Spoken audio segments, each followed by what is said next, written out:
What's up, everybody? Welcome to a brand new episode of Part of the Problem. I am Dave Smith. He is Robbie the Fire Bernstein. We are back from our adventures in Louisville and Fort Wayne, Indiana.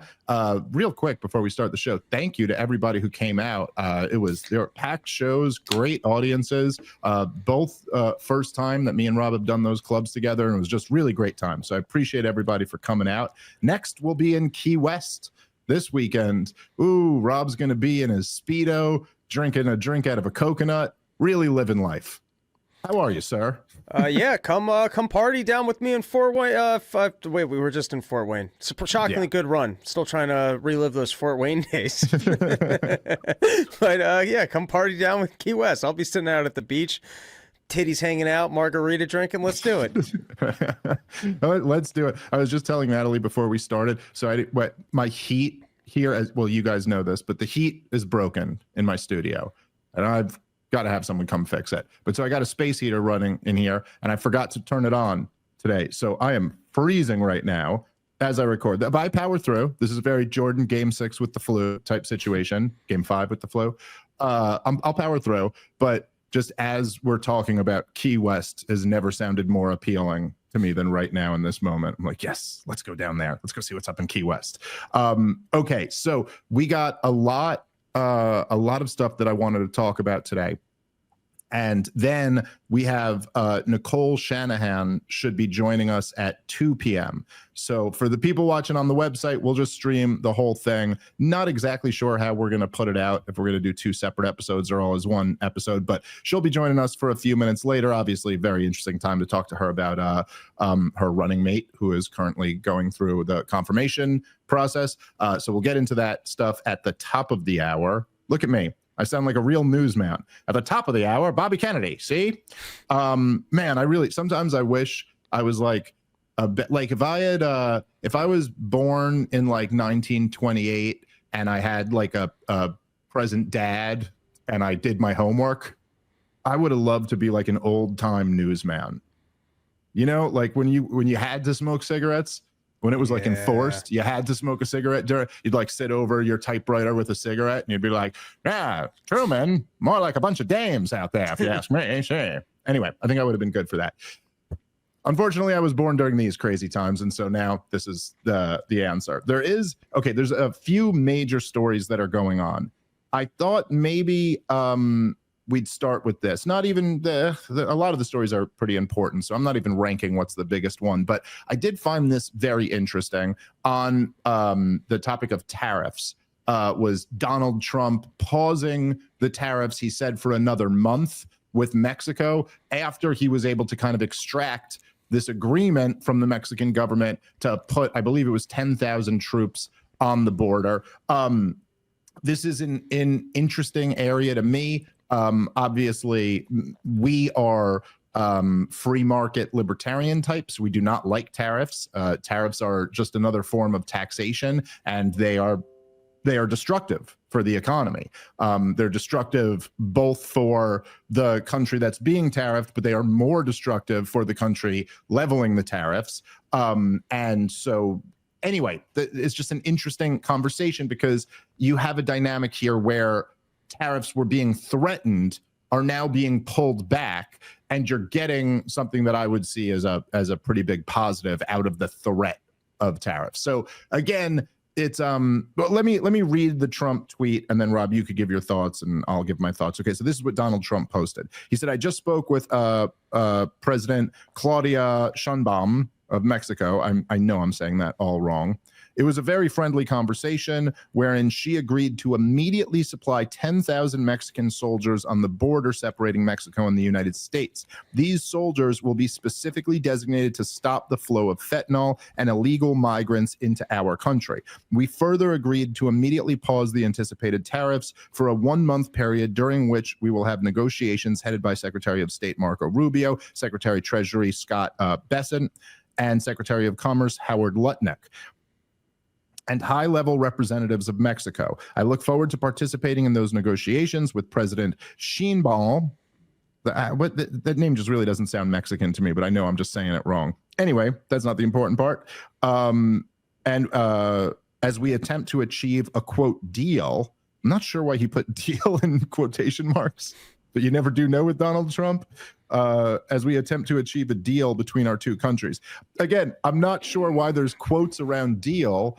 It is my understanding that he really does want to make a deal. I don't know why Donald Trump would say, let's make a deal, as if he, anyway, that I don't think Donald Trump understands air quotes. That's not the point.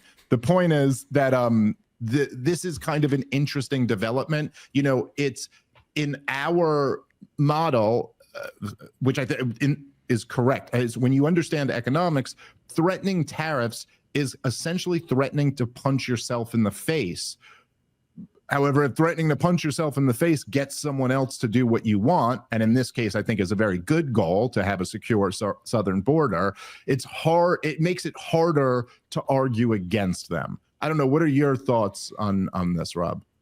I think if the strategy is working, I support it. It's not the move that I would play on the chessboard. It's not the way that I would like to play the game. But if it's working, I can't fight. You know, it's like when it comes to foreign policies things, I judge them on two bases. One, is it moral? Like, you know, is it necessary? And then two, does like, it are even... we murdering children? Then right. That might be a calculation. And then there's a secondary one, which is, does it even serve our strategic interests? So almost in every... the last 20 years, I can't think of one of these skirmishes that even served our strategic interest and really just helped, you know, the war machine. When it comes to tariffs, yeah, it's not better for the economy, but it doesn't have the same cost of morality of war. So, like, goods will increase in price. So if Trump wants to play a tariff game and he's actually bullying smaller countries and he's getting his way, I can't really criticize the strategy if it's working. Yeah, you know, I think that the thing I say is that it's almost like there's this weird thing, right? There's different dynamics with all of this. And there are some of the pro-Trump people are like bragging about this and going like, see, this is proof that tariffs work or something like that. And I'm willing to concede, right, that because there are things that are like, you know, theory is one thing and the real world is another thing. And that doesn't mean like what works in theory will work in the real world or it's bad theory. I'm not saying like something works in theory and doesn't work in the real world, but sometimes in the real world, you come up against obstacles that you didn't account for in your theory. And so, for example, I could sit here and argue all day long that tariffs are bad for the economy and free trade is good. But if you're going to say, like, again, I used this example the other day when we were talking about it, Trump at the G6 meeting back during his first term. If Trump threatens tariffs and then as a response to that, everybody brings their tariffs down and we make some deal where there's far lower trade barriers, then okay, I can't argue that the outcome of this, you know, the outcome of threatening a bad policy led to a much better policy. I think the thing that's important to point out, and maybe this is even like a question for some of the Trump supporters who disagree with libertarians on this policy, but just like be clear, what is it that we're talking about here? Because so often the way that Donald Trump talks about tariffs and the way lots of people in MAGA talk about tariffs is as if they're a good in and of themselves, like that they help the country. Tariffs help us get rich. They don't allow the Chinese to rip us off. They, you know, bring manufacturing back to the United States of America. They do all these good things. Well, if that's the case, then why are we pausing them for a month? Right? Like if the truth is that this is just good policy that will help America, so what are you telling me? Is the claim now that we're sacrificing something in order to get the 10,000 troops at the border? Like that's okay if that's the argument you want to make. But like I'm just saying, like, which one is it? Like, is that the case? If you're saying that tariffs make us rich, then why would we pause them for a month? You know what I mean? Unless you're just saying the 10,000 troops was of more value than the tariffs would have been to us. But you do get my point here. These are different claims to make. There's one claim to say they can be used as leverage in negotiation to get toward good policies. I'm not sure I completely agree with that, although, you know, look, I am to some degree an empiricist and I will adjust to the facts on the ground. Okay, if the threat of tariffs is working to get good policy through, then I can't really argue with that. But if you're saying the tariffs themselves are good, then why are we messing around? And why are we only doing like 10%? Like, why not, You know what I'm saying? Like, why not go for 50% tariffs or 100% tariffs, or why not 300% tariffs? Like, if tariffs are so great and they are a good in and of themselves, why don't we just tariff the whole world? I mean, like, I'm not saying that in itself, that question proves anything. But I think you would, if you're being honest, have to admit, like, yeah, that's an important question to get at. It's a reductio absurdum, similar to like when people go, you know, if people say, oh, you're a terrible person if you don't support a $20 an hour minimum wage, and you're like, well, why not? Are you that much better of a person if you support a $1,000 an hour minimum wage? And so I'm just getting at the point of like, what, because it seems sometimes like it's a moving goal, like a moving target. Like, what exactly is the argument here? Because my argument is fairly simple, and that's that actually instituting tariffs are going to hurt Americans. It's going to hurt more Americans than it's going to help. It'll be good for a small group of people and then bad for a much bigger group of people. So if that's the case, if I'm right, then okay, it's fine to threaten them and pause them to get something you want. But if you were, but then essentially recognize that the threat still is that you're going to punch yourself in the face. And the problem with threatening to punch yourself in the face as a negotiation tactic is that what if someone calls your bluff? Like, what if they don't do what you want them to do? And then you're left with what? Following through on your threat to hurt yourself? I mean, tariffs are going to raise prices. They're going to lead to higher prices of goods. I think we've gotten a little taste over the last 4 years of what that does to the average American. And again, in the example of price inflation, which that was true inflation, it was a result of the increase in the money supply. But look, it was good for a small number of people. It was good for people who are speculators. It was good for people who own a lot of assets. But it was terrible for everyone else. For every regular person who just works a job, it's a nightmare for you if your grocery prices go up by 20%. And likewise, you know, like, look, just think about, if you just think about it in terms of like economic laws, nothing magically changes outside of our government borders. Like, obviously, there is such a thing as a nation, and you want to have control over who's allowed to come in and who's not allowed to come in. And you could even argue you want to preserve the uniqueness or the culture of that nation. But when you're talking about economic laws, none of that exists. That's just, you know what I mean? Those are other forces. If you're talking about economic laws, okay, so there's a factory in Mexico producing something. We're going to tariff them. Okay, well, why wouldn't that work with the factory within the United States of America? I mean, like, why? Maybe there's just one factory and we could tariff the shit out of that factory, you know? And then like, oh, yes, that would help the factory that's competing with them, but I think you could recognize pretty quickly it would hurt everybody else.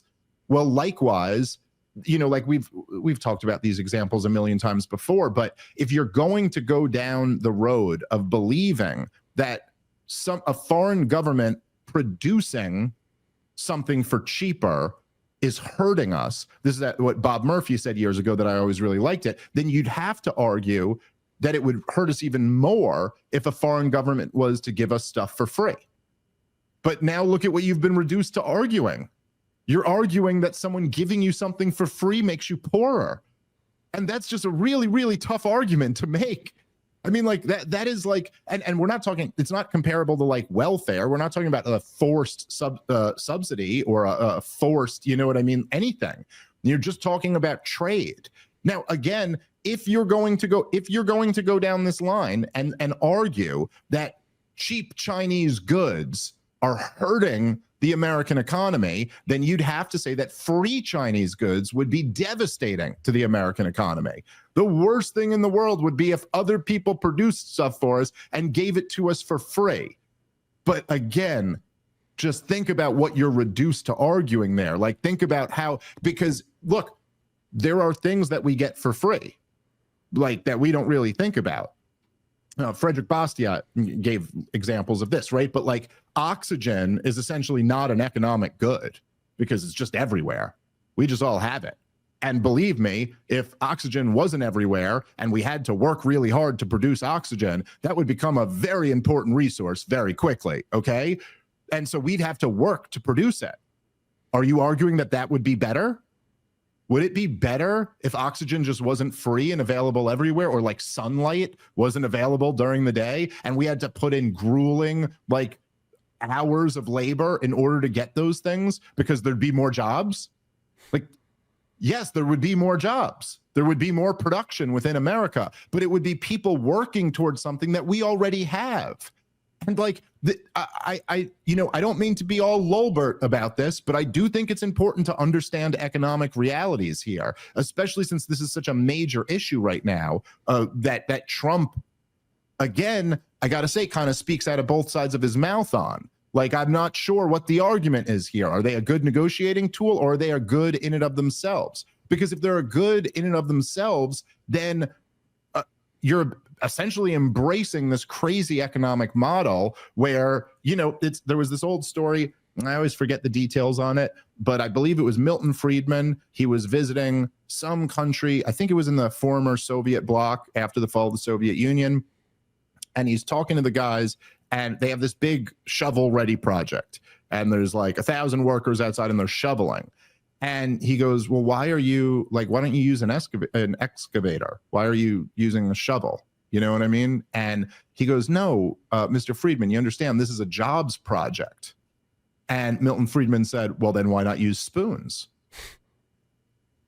And like, I think that alone, it just gets you thinking about economics the way you should think about them. Like, a jobs project isn't what you want. You want productive jobs that produce things that other people want to consume because they think it makes their lives better. That's what's important. Otherwise, we could have jobs programs like the Soviet Union had full employment before they went bankrupt because everyone had a government job, but that doesn't make you rich. That doesn't, I could hire somebody tomorrow and be like, hey, there's some big boulders in my yard. Go outside and pick them up and then put them down, and then pick them up and then put them down. And that is really hard work. You're going to do that for 8 straight hours. That's got a really grueling job. And look, I just created 5 jobs, but that's not success.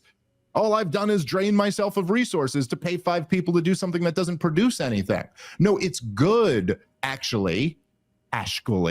It's good when there's creative destruction. It's good when one person can do the job that 100 people used to be able to do, because those 100 people can now go do other things. They can go produce other things. And this is, by the way, this is how economies grow.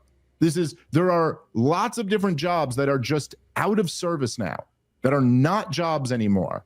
There is no horse and buggy salesmen. You know what I mean? Like, there is, okay, they're in small numbers because it's kind of like quaint to us and it's a novelty now, but like, that industry got put out of business, but that's okay.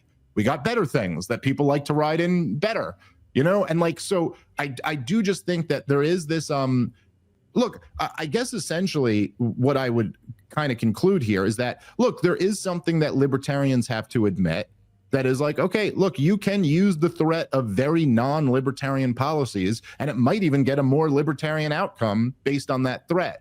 But I do think that the people who are supportive of these tariffs have to acknowledge this. Like, this question, is that when we said we're going to pause the 10% tariffs on Mexico, is that a sacrifice that we're making? Is it like, oh, we would be better off if we instituted this now, but we're sacrificing this to get the 10,000 Mexican troops on the border? Or is the benefit of the tariffs just to threaten them in order to get that extraction? And I don't think I've heard a good answer to that, because like, it can't be both. It's got to be one or the other here. And anyway, my humble argument to you, not so humble, I'm right, but my argument would be that if Trump actually is serious about instituting these tariffs, some of them I think have already gone through, that's going to be bad for the U.S. economy. And this is right at the, like, if you're rooting for Donald Trump to be successful, right at the center of it is he's got to be great on the economy. He's got to deliver, right? Like, it doesn't, all the other stuff kind of doesn't matter if people aren't happy with the economy, because that's what people care about the most. And rightfully so. That's their lives and their livelihood. It makes sense that they would care about that. But I do think that, like, I'd like to get a good answer on that question, and I have not gotten one yet. Any thoughts on any of that, Rob? I think very well said on the economic development that comes from free trade and being able to acquire things for cheaper. My general takeaway from Trump is that I don't think he inherently thinks tariffs are good, or there might be select industries that he'd rather treat those industries well and give, a payout to some loyal people, or to, some workers within the United States. I think more what he's going for is the threat of tariffs to try and push his agenda. I don't think like you said, if Mexico is going to cave in on stuff, I don't think he's going to keep tariffs because he actually thinks that benefits us. So the framing here is almost more, I don't prefer not free markets, and I don't prefer the president have to step in with central planning for how to grow the economy. But look at it this way. If England were to say, hey, we're going to start doing 20% tariffs on all American goods, would it be beneficial for the United States president to go, fine, then we're going to respond with 40% tariffs? I said threaten. So the answer is maybe it's worth saying the threat. And then if, England doesn't cave, then maybe you don't implement it, but it was worth the threat. Now, the next question then becomes, and this is where it sounds like a bit of an endorsement for central planning, but it's almost like when you're playing poker and you're chasing a straight, and then it becomes a question of risk and reward of, well, if I hit that straight, I might win really big. So if he's threatening everyone with tariffs and you have some wins and some losses, I don't know, a central planner has to actually sit down and tell you, did the wins of other people getting rid of their tariffs or stop stealing our intellectual property, did that benefit the economy more than the other couple countries that we ended up in trade wars in? What I'm more saying is if Trump is enacting a policy of tariffs to try and get concessions from other countries, and that strategy is working, it's hard to criticize while it's working. Yeah, listen, I tend to agree with that. But again, there's two problems that I see. Number one is that there are a significant amount of Trump supporters who aren't viewing it like that, who are viewing it like tariffs are actually great and will make us richer. And I think that it's just bad economic thinking is something that's worth pointing out. And the other thing is, just as I said before, the issue I see here, look, if it's working, it's working. I'm not arguing. I want things to work. I want the country to get better more than anything else. But you're threatening something that if you ever have to follow through with is going to hurt the country. Yeah, and that's the issue. Where I agree with you is, I guess, the bad education of the public and the public thinking tariffs are just a good policy, not realizing it's for the threat of it. It's similar in nature. I was watching General Wesley Clark. He was debating Scott Horton, and it wasn't really an honest conversation, or at least my takeaway was, because it sounded like Wesley Clark was almost going with, I can't say that I agree with you on everything you're saying because it's bad for the negotiating table if America's saying, hey, we lost in Ukraine and we have to give up. And so you're not really having an honest conversation because you're just saying we can't admit to these defeats because it's bad for negotiating. But that kind of does filter down to the American people of, oh, we need a strong military and we need to be out there doing all these things that we have better leverage in negotiating, which just advocates for basically what the military is there to do. And potentially it's the same argument almost. We got to wipe a dictator off the face of the map every once in a while to keep everyone in line. So yeah. I guess if you want to, you're better at the bigger picture. I guess long term, even if Donald Trump's having win on tariffs now, it might educate the public to, hey, it's better if we have a strong United States that's just threatening people with bad economic motives because sometimes it wins. So maybe you're more right in the long term that this is. I'm just saying that's the concern. That's the concern. And then the way people interpret it is always like, oh yeah, the tariffs are great. The tariffs are working. And it's like, nah, they're actually bad economic policy. But I suppose the threat of them does hurt the other guy a little bit. My analogy of punching yourself in the face isn't exactly right, because it also does hurt the other country. So there is some leverage point. They bear some of the response. I mean, in the sense that if you make say Mexican goods much more expensive for Americans to purchase, they will purchase less of them. Like, I'm not making that argument, you know? And so, yes, that does hurt the companies in Mexico, but of course it also hurts Americans who now don't have a cheap alternative to the goods that they already had the option to buy and were choosing not to buy them. You know, it's kind of like, it's very easy for people, say, in a similar sense, to demonize what people will call usury sometimes, or like high interest rates, you know, like loan sharks or something like that. And it's very easy to demonize a loan shark. You know, it's a loan shark is essentially somebody who goes to somebody desperate and offers to loan them money at a very high interest rate. And yeah, it's sad because people in desperate situations will take that money and now they owe a crazy amount of interest back. But the issue is, like, getting rid of the loan shark doesn't actually solve the problem.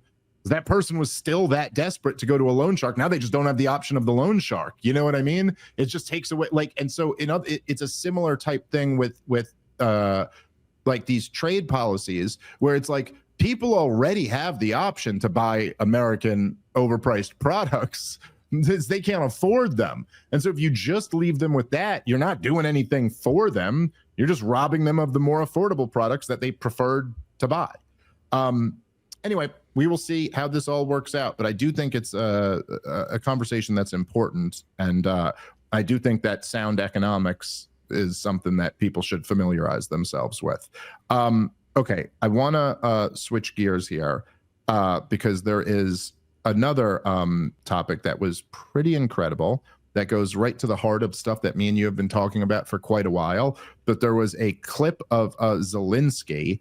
We're going to play the clip for those, you know, that's obviously there's subtitles on this here. So for those of you listening just by audio, we will explain what he was saying in it. But let's play the Zelensky clip. It very casually just kind of dropped a pretty big bombshell about this war in Ukraine and what a farce the whole thing is. All right, here is the Ukrainian dictator, Zelensky. Дивіться, я коли чую, і раніше чув, і сьогодні ми чуємо від Сполучених Штатів Америки, що Америка дала Україні сотні мільярдів, 177, якщо сказати більш точно. Така звучала точна цифра, яку підтримували або голосував Конгрес, тощо різні організації. Дивіться, я як президент воюючої країни вам говорю, ми отримали більше 75. Тобто 100 мільярдів з цих 177 або 200, говорять навіть деякі люди, ми ніколи не отримували. І це важливо. Бо ми говоримо про конкретні речі, бо ми отримали це не грошима, а зброєю. Ми зброю отримали на 70 з чимось мільярдів. Є навчання, тренування. All right, we can stop it there. As much as we love listening to the beautiful sounds of Eastern European accents. What Zelensky said there is that, you know, the U.S. claims that they gave us $177 billion in aid. This is what was approved by the Congress. And he claims that they've only received about $75 billion, leaving around, for you math whiz out there, leaving around $100 billion unaccounted for. Man, war is just a glorious racket. I don't know, Rob, any thoughts on this admission? Okay, I agree with you that, I mean, our Pentagon fails audits internally. So the idea that we're just sending money over to the Ukraine for war and massive sums of it aren't just disappearing to generals, we all know that. It probably went straight into the Biden family fund for all I know. To be a little bit more specific about what he's describing there, though, is it's the accounting scam of that he's not just receiving cash, he's receiving military goods that have an internal price tag on it, which means that the military-industrial complex can charge the United States government, you know, let's say $1 billion for munitions that China can actually produce or Russia can produce for 10 cents on the dollar. And so it's not like I'm receiving $1 billion worth of weapons. I might be receiving rifles that, you know, I could have bought in the free market for $1,000, but the United States charged itself $3,000 a piece for. So really, he's most of the money that he's saying we never received is really just lost to the accounting scam of the United States government overpaying on items. And aside from just overpaying on items, in Israel, they're sending over the Patriot missiles now because they're basically sounds like they're bad technology at this point, and they don't really do all that much. So right. I hear that. I'm like, oh, it sounds like the United States government wants these items off their books because they're old technology. And so this is a way to essentially write it off or, sell it to somebody, the Ukraine or whatever, and you get rid of it. I think a lot of the antiquated tank technology that finally went over there, I think a lot of this is just the military industrial complex, cleaning up its books and, overcharging the United States government for items that make it over there. And then there's a wash of some people just getting money. I'm sure Zelensky walked away with a nice paycheck. I'm sure of that missing $100 billion, some of it made it into to his personal fund as well. Have you seen Tucker Carlson was saying this thing the other day, and I'm blanking a little bit on the details, but he was saying there's this part of Switzerland that's like the richest part of Switzerland, and that he went there, and it's like a bunch of Ukrainians, and they're all shopping, buying like $100,000 bags and shit like that, and you're just like, wait, what?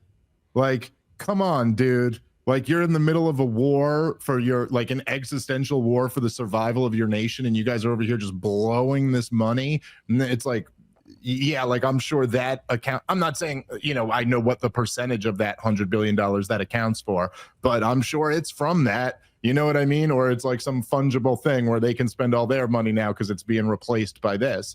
But look, man, I mean, just like, it's kind of hard to overstate how just disgusting and reckless this policy of the Biden administration was, especially given that it was during such a difficult period for the American people. They just looting the American people and just sending their money all over the place. And you're right. You're absolutely right, Rob. A lot of it is these weapon companies just doing what they always do, looting the American taxpayer. And then a lot of it is corruption in Ukraine, which, oh, by the way, what a shock that Ukraine is corrupt, the most corrupt European country by far, and have been for a long time.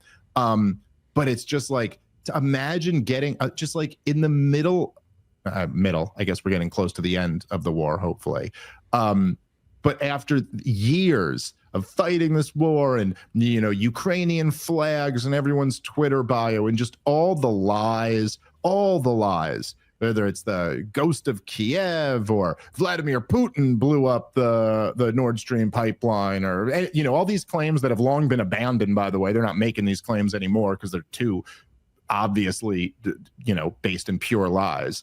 But after all these claims, Zelensky is a beacon of democracy and all these, they're winning the war, Rob. Remember when that was the big talking point? They're about to repel the Russians. If we just get this next package through, they're going to kick the Russians out. Nancy Pelosi, they're going to retake Crimea. Just lie after lie after lie, starting with the most important lie of all, which is that it was unprovoked. Which is, the biggest one. But after all of this, we just kind of casually hear from the guy that $177 billion turned into about $75 billion. That is something, man.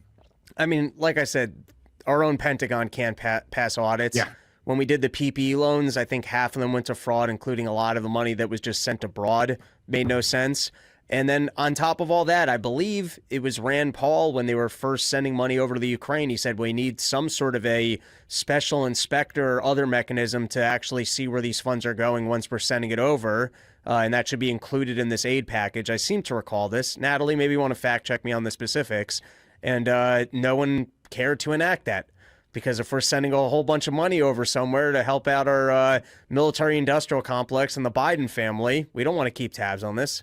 That's not. Yep. That's not. What about all the payments we got to make to everybody who's gonna look the other way and make sure everyone wants their piece of the pie? The generals want their piece of the pie. Zelensky wants his piece of the pie. We can't be tracking this money. Well, it's you brought up the PPE loans, and man, I mean that was so obviously a scam even while it was happening. But yeah, I have seen some, and I don't know, exactly what the numbers are, but I've seen different estimates of what percentage of it was just straight up fraudulently stolen, and then there were a whole bunch of scandals where I think the LA Lakers actually returned some of their money after it came out. How crazy it was! I'll tell you, I remember my accountant telling me, and this must have been, it was, I want to say late 2020, maybe it was early 2021. But he told me, he was like, you might be eligible for one of these PPE loans. Like if you want to apply for it, you could get a big loan. And I remember even the way he was describing it, but I was like, yeah, but I didn't I made more money this year than I made last year. I didn't lose any money off of the pandemic. I'm very fortunate. It was a good time for podcasting. But and I was like, well, I didn't why would I get this loan? I didn't fire anybody. I don't need to keep hiring anybody. You know what I mean? And I was like, so wait a minute, it's a loan? What, the government would give me money and then I got to pay it back? And he was like, you probably won't have to pay it back. I was like, wait, what? What is that? Where he goes, yeah, well, most of the time, and I was just like, no, I don't want any of this. It just felt wrong. I don't, but it's just crazy. Imagine just that being presented to somebody is just so crazy. And then of course it was always taken by a whole bunch of people who didn't really need it. And it was so disgusting because here you had a situation where the government was forcing people out of work. I mean, they made it a crime to work if you were deemed totally arbitrarily non-essential, right? Which is a whole nother thing I know we've talked a lot about over the years, right? But churches are non-essential, but liquor stores are essential. Okay, that seems a little bit arbitrary, and perhaps there's a value judgment being made there. Anyway, but all of these people who were just most people, just people who worked, people who had a job, they get forced out of their job, and you get a $1,200 check to hold you over for 3 months, whereas everybody who didn't need it gets these fucking loans that they never have to pay back.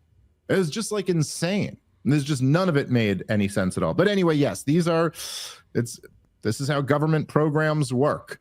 And I love Zelensky changing his bunker look. All of a sudden he's out of his bunker in normal clothes in the nicest room I've ever seen in my life, going, I don't know where the money went. Yeah. Well, also you cannot tell me that it is a pure coincidence that we're only hearing this from him now that Trump is the president. You know what I mean? He didn't say this during the Biden administration because it would have looked very bad for them. But now he doesn't care about throwing Biden under the bus, and that's another thing that I think is kind of eye-opening, that there are all of these people who are just playing politics, but they pretend in the moment like it's some moral crusade or something like that, which is just, whatever. It's all of this. The real point of all of this is that this war could have been avoided a million different ways. They intentionally chose to go down this path, and we have admissions from so many of the most powerful people, including Strasselberg, I always say his name wrong, but the head of NATO, including our own CIA director, who have admitted all over the years. I mean, when I say Burns admitted it, I mean his private memo was leaked. So he admitted it to Condoleezza Rice, not to the American people, but they all knew, if we take this series of action, there's a very good chance Vladimir Putin might invade Ukraine. The head of NATO himself boasted that Vladimir Putin said before he invaded, if you just put it in writing that you won't bring Zelensky or that you won't bring Ukraine into NATO, I won't invade. And he bragged that they said, no, we will not do that. And so now you have this nearly $200 billion that we've poured into this conflict that never needed to happen, that we ensured wouldn't be negotiated away early in the war. Ukrainians have just been slaughtered over this. And for what? So $100 billion could be unaccounted for and Ukraine can still lose. And then all those people who, with their bullshit virtue signaling, who bought into every one of those lies, as the thing was going down, now they did what?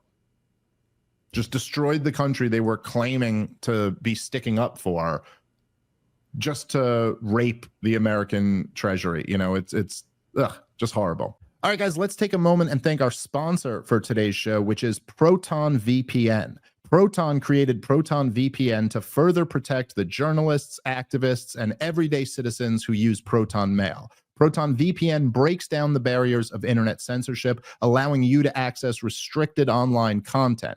Proton's secure VPN sends your internet traffic through an encrypted VPN tunnel to keep your browsing data safe, even over public or untrusted internet connections. And as a Swiss VPN provider, Proton does not log user activity or share data with third parties. Their anonymous VPN service keeps your browsing history private and enables an internet without surveillance. Proton VPN is available on all of your devices, including PCs, Macs, smartphones, even routers. A secure internet connection you can trust is essential to maintaining your privacy on your laptop at home, your mobile device on the road, or your workstation at the office. And to check out an exclusive and limited time offer, go to protonvpn.com/Dave Smith. Again, this is a limited time offer, so go check it out today. protonvpn.com/Dave Smith. All right, let's get back into the show. All right, speaking of foreign policy, Marco Rubio was mentioned earlier in that Donald Trump tweet. I did find this to be a very interesting moment. Marco Rubio, of course, is the current Secretary of State, and he's, you know, it's a very important position. He recently sat down with Megyn Kelly, and he was discussing his views on foreign policy. Full disclosure before we play this, I am not a fan of Marco Rubio. I think he was a terrible pick for Secretary of State, and I've been a critic of him for many years now. Of course, Donald Trump used to be as well. He was little Marco and was a total disaster before he was the pick for Secretary of State, and it seemed much more like he was Mariam Adelson's pick than he was Donald Trump's pick, but whatever. Anyway, let's play from this clip of Marco Rubio discussing his views on foreign policy. As a Republican, because you look at the Republican Party and it's fractured internally about where we should be on foreign policy. It's not like during the Bush years where it was, you know, we were much more neocon-y on the right. And now there's a real division within the right, within MAGA even, on what should we do about Ukraine? There's most of the party, I think, wants nothing to do with that anymore. What kind of saber rattling should we be doing about Iran? You know, there's a large strain that believes none. We should be focused on China, and we should stop demonizing Iran and Russia and keep our eye on our biggest threat. I know you think they're our biggest threat as well. So just give me the 30,000 foot level view of how you're going to navigate. Okay, so and I will say I like Megyn Kelly a lot. I've done her show a few times, and I think she's like I think she's just very impressive, and I really like her. I think she is asking an important question there, and she's getting at something that is, I think, maybe the most important political divide in the country. Like within the MAGA base, there's no question there is a real divide amongst people who, like, you know, as she said, it's not like the George W. Bush days where we were all neocon-y, and now there's a divide between people who think like we shouldn't be starting a war with Iran, or we shouldn't be involved in a war with Russia, or whatever. Of course, she didn't mention Israel, which you would think would be right at the center of that divide, but whatever. But I think that even Megyn Kelly's framing, it leaves a lot to be desired, where like it's not, it's like almost if you put it out there, like, oh, you know, it's like, oh, the Republican base used to be all neocon-y, and now there's a divide. But there was a little in between there and now. And the major thing was the terror wars, was the 20 plus years of terror wars, each one, as you alluded to before, Rob, a catastrophic disaster. You know, like, yeah, that will change people. Like, I don't know. It's like if me and you were trapped in a room and I have like a sledgehammer and I'm like, all right, I'm going to try to break down this wall. And you go, okay, great move. And then I hit the wall once and a piece of the ceiling falls down and cracks on your head. And you go, shit, that didn't work out at all. And I go, don't worry, I'm just going to hit the wall again. And I hit it 7 more times. And every single time a piece of the ceiling comes down and cracks on your head. And then the 8th time I go, all right, I'm going to hit the wall. And you go, no.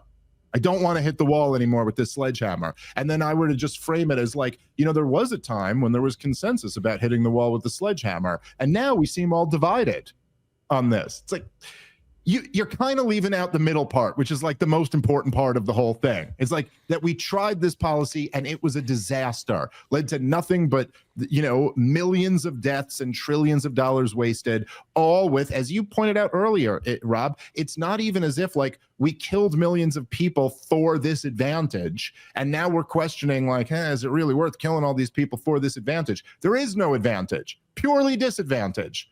And this is what's turned people away from neoconservatism and Marco Rubio's long-held views on foreign policy. So anyway, we just have to point out that the framing of that question leaves a little to be desired. Let's give Rubio a chance to respond.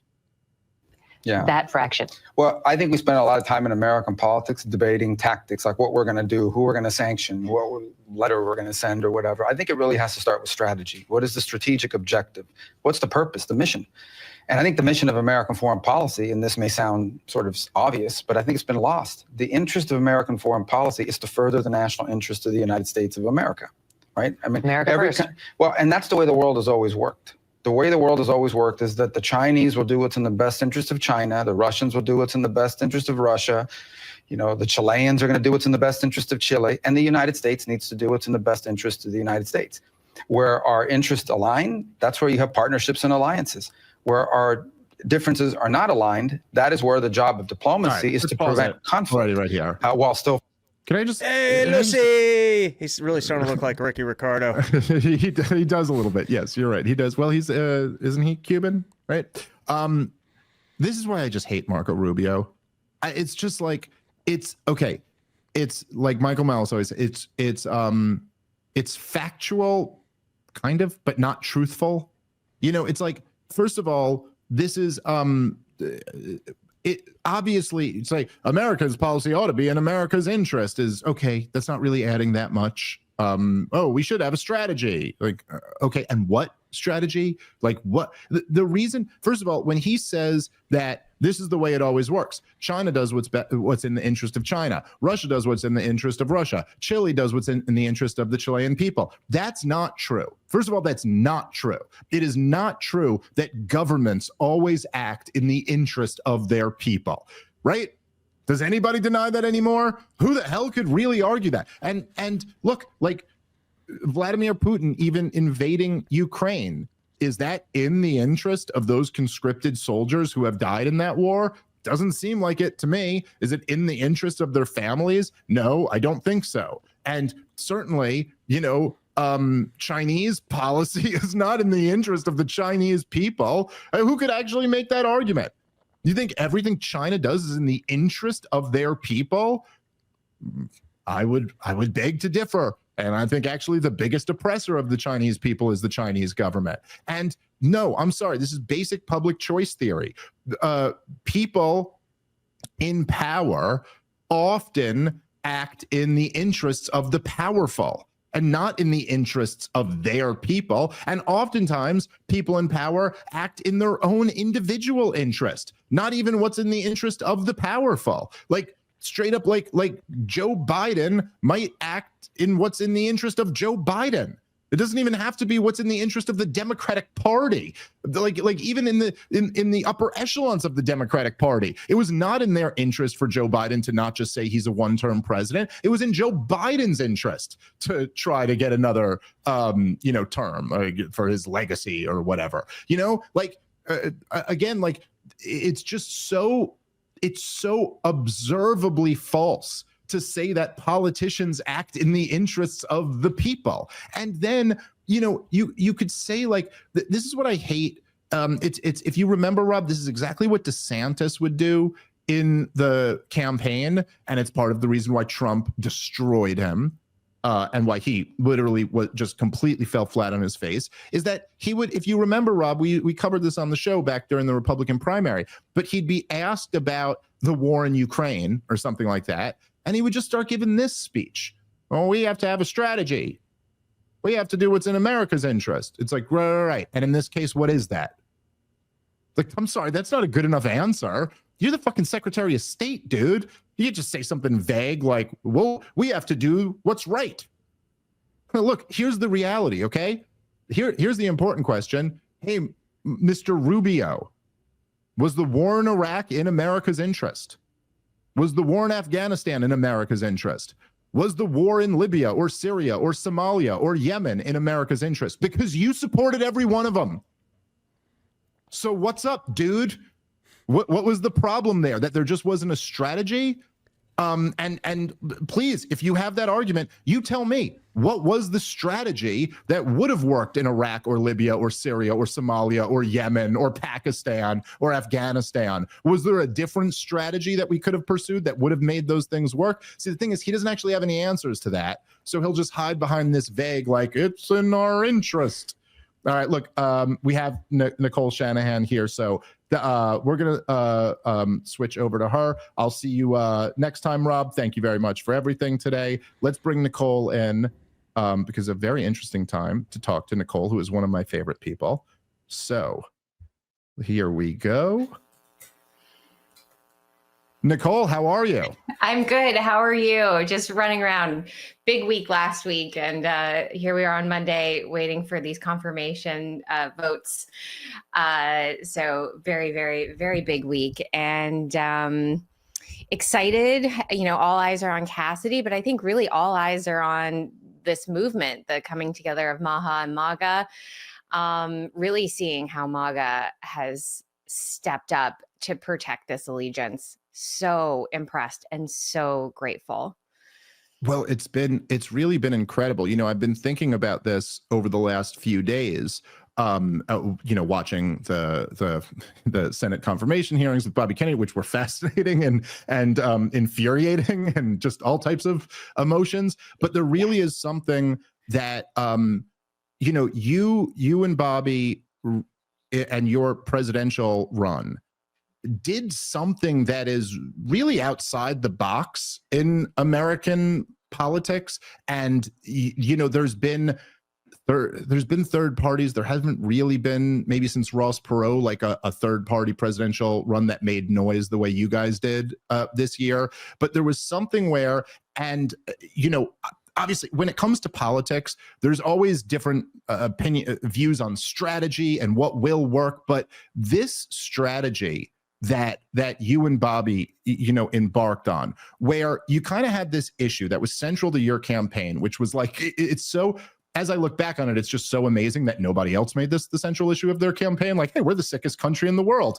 That never comes up. But so there's this issue that was really outside of, certainly outside of what the Democrats cared about at all, but was really even outside of anything Donald Trump was talking about in his first run. And then the MAGA and Maha movements kind of come together, and it actually delivered on getting Bobby Kennedy as the health secretary. Now, obviously, we're still waiting on the Senate confirmation, but it's like such an interesting dynamic that you could leverage a third party run that had real grassroots support, had millions of people supporting it, to now, and then also, I think because, you know, the way presidential politics work is during campaign season, if you're not on the side of the guy who someone's supporting as president, well, then you're the enemy. I hate you. It becomes this friend-enemy distinction. But once you're supportive of that candidate, then everybody in the MAGA movement kind of looks and goes, oh, you know, they do really have a point.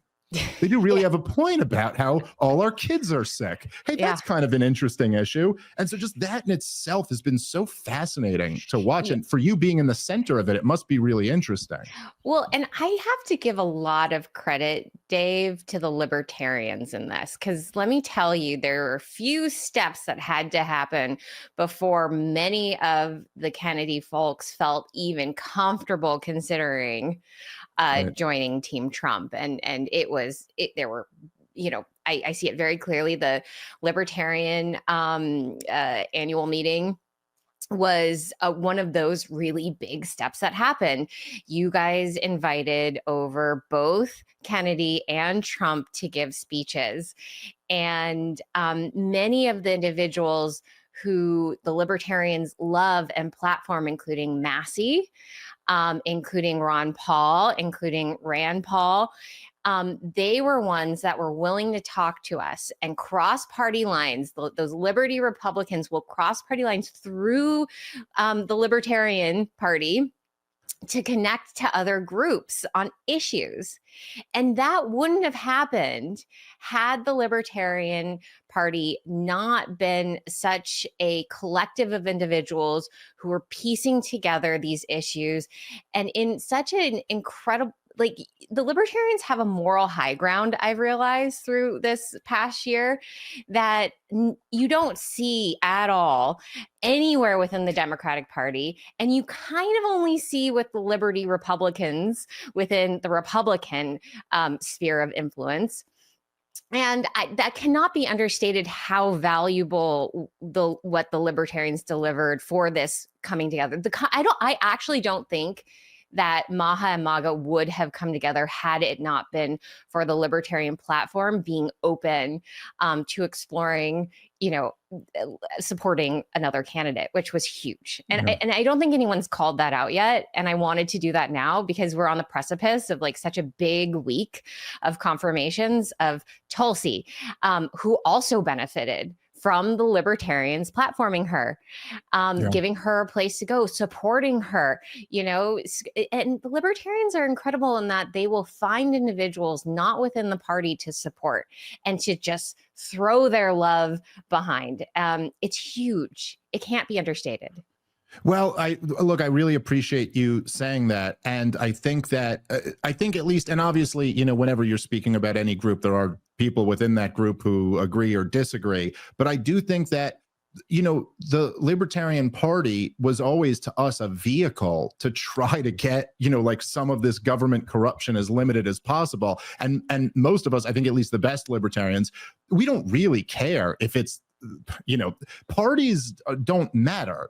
Parties are just vehicles to try to get done what you can get done. If some great outsider was going to come end wars and end corruption and they were a Democrat, it'd be like, okay, I guess I got to switch my registration and go be a Democrat now. Like, I'm not loyal to a party. I'm loyal to principles. And I do actually think, there's, first of all, there's a lot of overlap between a lot of the Maha concerns and a lot of libertarian concerns. And then, I was talking about this on my last podcast, but there was one point, I'm sure you saw it, but there was one point where Bobby, in his confirmation hearings, he specifically addressed the idea of like banning things. And he was like, look, President Donald Trump loves his Big Mac and Diet Cokes. I'm not trying to ban them, but I do think that like if these companies are knowingly poisoning people, they have to disclose that and they have to let people know what the effects of these are. And I was saying on the show, I go, that's actually just from pure libertarian theory. Like, that's a really interesting point. And like, libertarians tend to not believe in government regulation and not believe in big government programs. Yes, but libertarians do believe in the power of the Department of Justice, which really does correct for many of these issues if we have a unbiased, uncompromised DOJ. Right now, we have both a compromised and biased DOJ. Yeah. Well, it's interesting. Look, I mean, I think as you kind of mentioned here before, right? Like, I think Tulsi Gabbard and Bobby Kennedy are probably the two like most outsider, most the ones who have been calling out corruption the most. And then, of course, Matt Gaetz was the one who was already eliminated. But isn't it interesting that the positions that you see the establishment freaking out the most were the Justice Department, the head of the deep state, the director of national intelligence, and then the health department. It's like these areas where there is just, and part of the, I think, issue is that there have been such crimes committed against the American people from these power centers that now you have powerful people who are really, and I must say, probably legitimately scared to death that somebody might open the books and expose what they've been doing to the American people. And that's one of these things that's tough to brush aside. Yeah, I mean, look at just the news today. USAID, hey, funded bioweapons research, gain of function research, links to COVID origins. It is incredible that we now have the ability to data mine the government.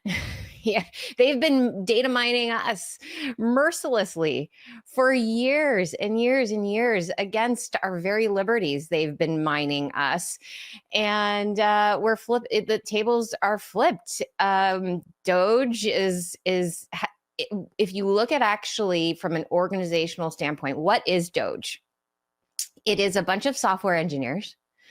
It is a bunch of researchers and data mining capacity that is exceptional, stuff that you would see from, the leading tech companies in Silicon Valley, engineers, going in and just doing these massive data crawls, data dumps. They have the ability to use all kinds of different, AI tools to read documents and compile all of this incredible metadata, and it's they're able to then query it in ways that we've never been able to do before. If the agencies wanted to accomplish this themselves, just internally, it would cost millions of dollars. It would cost years to do, and it would never get done. Let's just face it. Yeah. No question. Yeah. So what Doge is it is a department team allocated. This is what I've heard. And so HHS has its own Doge team, predominantly software engineers. And they're raking through all of the budgets, all of the activity that's happened over, a good amount of time, all of the current positions that are being hired, what those positions are being paid, what those people are expected to do. I mean, we have information structure now about our government it's been accomplished in a matter of weeks. Which is incredible. And the expense, I mean, let's talk about how Doge in and of itself is exemplary of efficiency. So it's saving us so much money to get to the answers that the American people so desperately want. Yeah, no, that's exactly right. And then of course also you mix in there the kind of monopoly on information that the corporate media has been for so long, and that's shattered now. And so not only can Doge get this information, but Elon Musk has, like whatever his Twitter following is the biggest in the world. And so now everybody can see it. It's not that now the American people can actually be aware of what their government is doing. And yet all these people who, have been talking about threats to democracy for so long, you would think they would be really excited that the people can finally see what's going on in the government, and yet they're the ones who are very concerned about that. And that tells you quite a bit. Okay, so I wanted to ask you a little bit about this, and specifically about Bernie Sanders. And there's been, you made this video that I reposted that I really loved, where you were basically saying, like, listen, like, you have no idea how big this MAGA movement is, and how much Bobby Kennedy as health secretary means to all of us. And like, we're not going to forget who the senators who were against this will, and you pledged to like put your resources toward primarying these people. Mm-hmm. I got to say, and part of this is this new vibe shift, or this realignment of politics over the last, particularly over the last year, but I guess over the last few years. But I have seen, like, on social media, this isn't a scientific poll or anything, but I have really been struck by the number of people who claimed that they were diehard Bernie supporters, who were appalled at the way he behaved in that Senate confirmation here. I mean, it was just so the blowhard of the, like, putting up pictures of onesies and being like, do you denounce these onesies? Like, yes, thank you, Bernie. The real hard-hitting issues of the world, some tongue-in-cheek onesies that said, like, I think we're mocking like the vaccine passports and being like, no vaccine, no problem, come on in. But him like blowing up these onesies, and it really is something to see this guy who people looked at as like a champion of the people, just totally exposed as like, just defending power, trying to smear the guy who's a threat to power. I was appalled by it. I'm curious, what your feelings are. Yeah, it's interesting. Many of our leading volunteers on the Kennedy campaign were former Bernie people. And the only thing they got burned by was Bernie.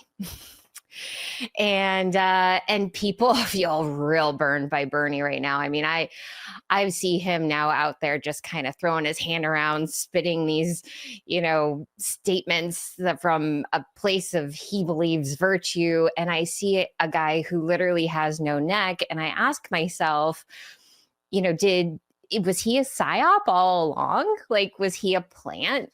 Was he a deep state plant? Because having those kind of sleeper cells are helpful. You get people around this thing that they all want, and you have them cornered, and then you take them along on this journey that goes nowhere. Yep. And the number one thing that will defeat America is defeating the American spirit that believes it has sovereignty and the ability to overcome hardship. If you beat that out of people, that hope out of people, you can do whatever you want. Corruption reigns with incredible freedom and lack of scrutiny. And was Bernie that? I have to ask myself that question today, because his campaign was so convincing and so desperately wanted by so many millions of Americans. We're still to this day made to believe that it was all grassroots. But I've, having made now some fancy political ads and looking at the ads he made, which are some of the best ads ever made in American elections history, I have to ask myself, I question whether the narrative around Bernie Sanders is accurate. That this was a true grassroots movement. Okay, so I know this happened back in, I want to say this was like around 2012. So it was before Bernie Sanders was running for president. So Ron Paul had introduced this audit the Fed bill in the Congress.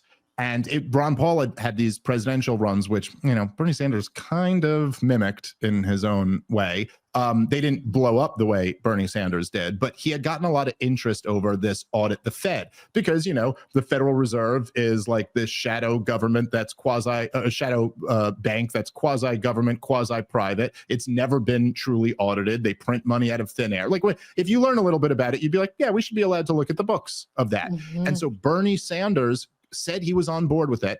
He got his own version of the audit the Fed bill to propose in the Senate. And before it could pass, he gutted the whole thing of all its auditing power. And I remember Ron Paul was like, wait, why would you do that? That was the whole teeth of the bill. And that's always just kind of struck me as when it really comes down to it, Bernie Sanders will be on the side of power.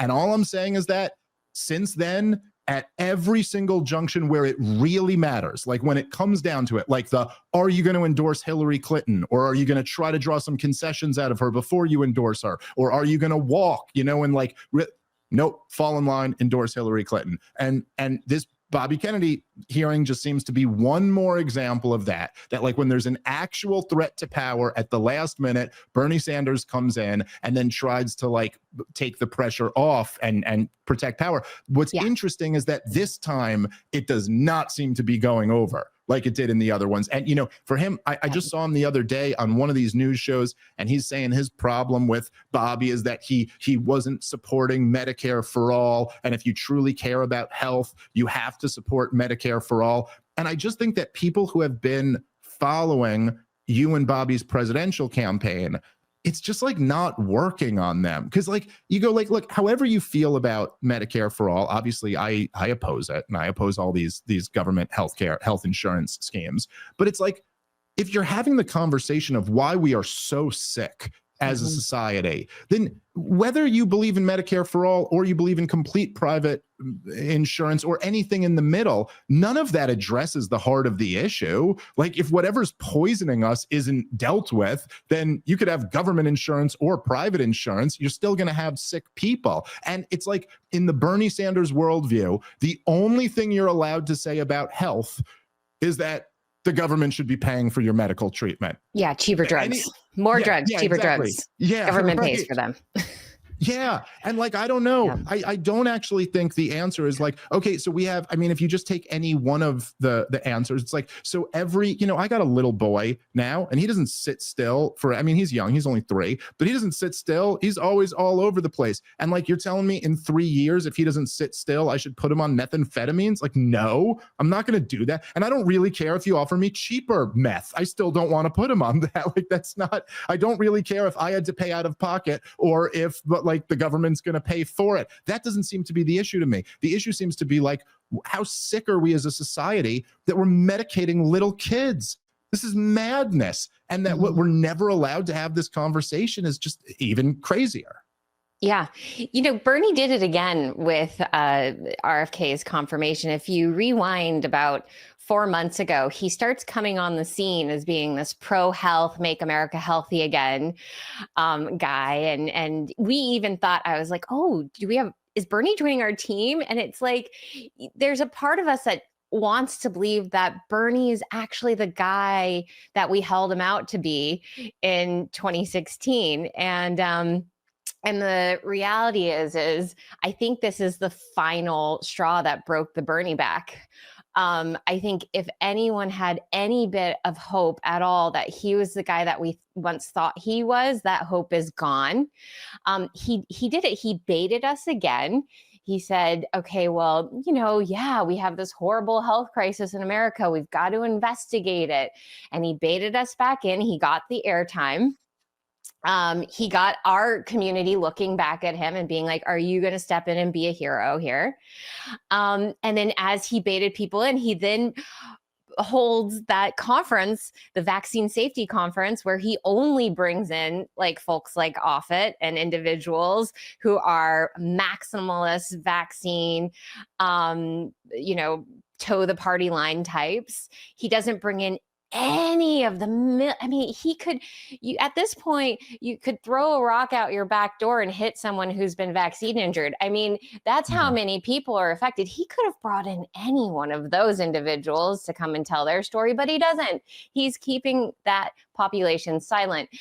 And we're giving up. I'm officially giving up hope that Bernie is nothing other than just a big pharma shill. He will never be anything other than that, and his legacy will go down as that. Yeah, well, look, I agree with you. And look, if nothing else, that's what he is in effect. I mean, we know that for sure, like wherever his motives might be, and I'm certainly not closed to the possibility that it's intentional, but like even issues that I thought, I think just now that there's been this major cultural realignment, maybe some people who were Bernie supporters can kind of look back on this, but even like the issues that, Bernie Sanders is running for president in 2016. We are still in the middle of the terror wars at this point, right? The war in Afghanistan, the war in Iraq, we're drowning in debt. We're drowning in poison, as you and Bobby have pointed out, and in sickness and all of these problems. And, to make like raising the minimum wage the center of your campaign, it's like, it kind of sounds nice. It's not really a threat to power. It's not really like the major issue. The truth is that it's a small percentage of the workforce are on minimum wage. The overwhelming majority, like I don't have the stats at the front of my head, but the overwhelming majority of people on minimum wage get a raise within the first year. It's almost always like an entry level job. And unfortunately, this might be a little, sometimes it's kind of like sometimes left wingers have an allergy to things that aren't sweet and might like hurt someone's feelings a little bit. But the truth is that for the most part, people who work minimum wage jobs and are stuck there and work minimum wage for 20 years typically tend to be fairly limited in their abilities. And I don't mean that as a knock against them. I think it's actually quite noble that people who are limited in their abilities continue to work and like do something productive. And I think that's good. I'm not against that. But like, it's just like, this is your central issue. This is really the thing. Whereas like, I think that sometimes, sometimes even when you don't know about anything, you could tell when someone's the real deal and when they're not the real deal. Like if I don't know anything about boxing, I could see someone like hitting the heavy bag and be like, oh, they're a really good boxer. But then if I saw a professional boxer come hit the heavy bag, I'd be like, oh, no, that guy's a really good boxer. I thought that guy was good, but like that guy. And I think That's kind of what Bobby Kennedy versus Bernie Sanders was for a lot of people. It was like, oh, no, that guy's talking about some real shit right there. This was all just kind of like window dressing. Like, this guy's getting at the heart of like how corrupt this system is. And again, it's, as we've talked about before, it's kind of one of these stars aligning things. After COVID, it was just so much more apparent to most Americans. Like, you know, like I'm one of these people who I never really thought much about vaccines until they lied through their teeth about the COVID vaccine. And then when I hear Bobby talking about how, oh, you know, they lied about a lot of these vaccines, I'm like, I am listening to you because I just watched them do that. And then their response is like, oh, you're a kook if you think that. And you're like, but I just watched you do it. I know for a fact you just did it about this one. So why is it so kooky to think that maybe you did it about more than just this one? And and the peer review papers that are coming out about vaccine injury, I mean, they were already coming out at an increased rate over the last year. And we're going to see a lot more. I just got sent this past week 2 studies from 2015 that couldn't get published for fear of all kinds of retribution. And really these studies show conclusively that there are measurable differences in the blood of children before receiving the vaccine and after. And it is, these vaccines impact the immune systems of children in really significant ways. And I think for the first time, people that have been at this for decades have real hope. And we're going to see some of the information that's been hidden from us. I mean, this is just, honestly, it's truly just the tip of the iceberg of what we're going to learn. It's tough because I get sent this stuff and people are like, you know, is it time to publish it? And I'm like, we're close. We're really, really close. Bobby's confirmation is going to be that moment, that signal that all of this stuff can start coming forward without fear. Yeah, well, that's it. It is interesting too that Bobby's political position on this, like obviously he's talked a lot about, and you know, people try to make it out like he's contradicting himself or that he's not admitting his full position, but I don't think that look, there's a difference between like your personal position and what your political position might be, right? So like I might like I believe in God, but if I was running for political office, I wouldn't be like, my position is that God ought to be at the center of, you know what I mean? I'd be like, no, we should be a secular country, and that's like, people have a right to be atheists if they want to be atheists. And in the same sense, it's like Bobby's political position has always just been like, I want the studies done. I want to expose the corruption. I want to really look at this and get to the bottom. And it does strike me as like, why exactly would you be opposed to that? I mean, like, if these vaccines are, as every single senator seems to insist, if there is no chance that any of these vaccines are not perfect, okay, so then what would further study like that? Okay, if anything, from their perspective, then wouldn't you think, okay, if they think, okay, if your position is Bobby Kennedy and Nicole Shanahan are a bunch of kooks and this whole movement are all kooks and they're not following the science, then wouldn't more science just kind of expose that? And then it would kind of take the air out of the sails of the Maha movement. And then they go, hey, look, we did our research and it turns out these vaccines aren't harming anybody. Yeah, I mean, let us self-combust. If we're wrong, let us self-combust, right? Like, you know, I mean, I'd be happy to just move all of my efforts into farming right now. It's kind of equally split between medical freedom and farming, but you know, unfortunately, I think we're right. We're proven to be right over and over again. It's unfortunate. I would love to be proved wrong and to find some alternative explanation and find treatments that are non-biomedical that work, but that's just not the case. These are biomedical injuries that are happening. There are doctors out there who are underground right now. They are underground treating vaccine injured people biomedically. And, you know, I heard a story from Lynn Redwood. Lynn Redwood is this mom with a 30-year-old vaccine injured child. And she's the one that brought Bobby into this, all of it. She's the one that connected the mercury, because Bobby was working on getting mercury out of waterways. And she was like, well, maybe he's interested in getting mercury out of the kids. And she's the one that brought him in. Incredible woman. I had the opportunity to talk to her, and she told me one of the saddest stories I've ever heard in my life of a doctor who was helping these kids, treating them, and was harassed so badly, almost lost his license. Many people have been have lost their license trying to treat these kids, and was driven into depression and eventually committed suicide. I mean, this is like the tragedy of the last 20 years. This is seriously dark stuff. And we can't we can't let another generation go by of this. Had these 2015 studies come out, you know, I would have had that in my hand in 2019 when my daughter was getting her series of vaccinations, and I would have just had an opportunity to pause and be like, hey, is there any screening we can do? Right? Yeah. Just some screening, just a hair follicle, you know, a hair sample can help screen for some of the mitochondrial issues that make certain children sensitive. So like we have to get this done. We really do. And I really hope folks like Cassidy can look past their, you know, medical degree indoctrination and really think about the basis of the Hippocratic Oath, and that, you know, it is time to do no harm first. Yeah.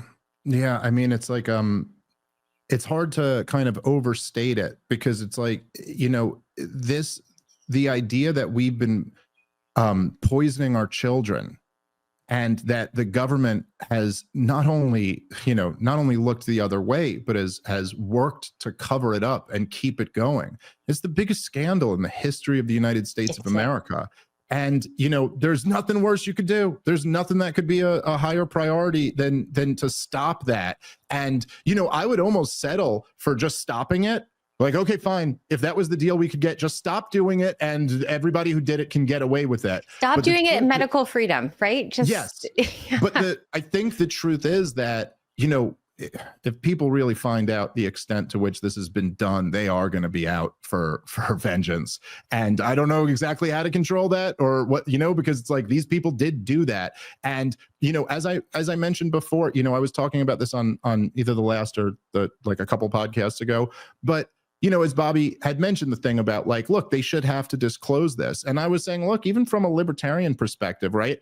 Even in a pure free market perspective, if somebody who owned a store was selling sugar, you know, like a thing marked sugar, but they didn't put sugar in it, they put rat poison in it instead, no libertarian would be like, well, that's free market economics. We'd be like, no, that's a crime. You're not allowed to do that. And we all kind of know, like, you go to the supermarket and there's like Fruit Loops with a big colorful toucan that's advertised to children. They buy the shelf level that's at the kids' eyes. Like, they pay a premium to get it to sell to your children. And you just look at that and you go like, man, that's like, it's not just that that's a crime. Like, there's lots of crimes. It's just like, it's such a profoundly evil crime. I mean, you're trying to poison people's kids. And, you know, I will say this. The Fruit Loop scandal, just so that you know, within the medical community, medical freedom community, the Fruit Loop scandal, like the hardcore medical freedom people were like, that's a red herring. So I just wanted to highlight the Fruit Loop. Fine. Kind of a trigger for some of us.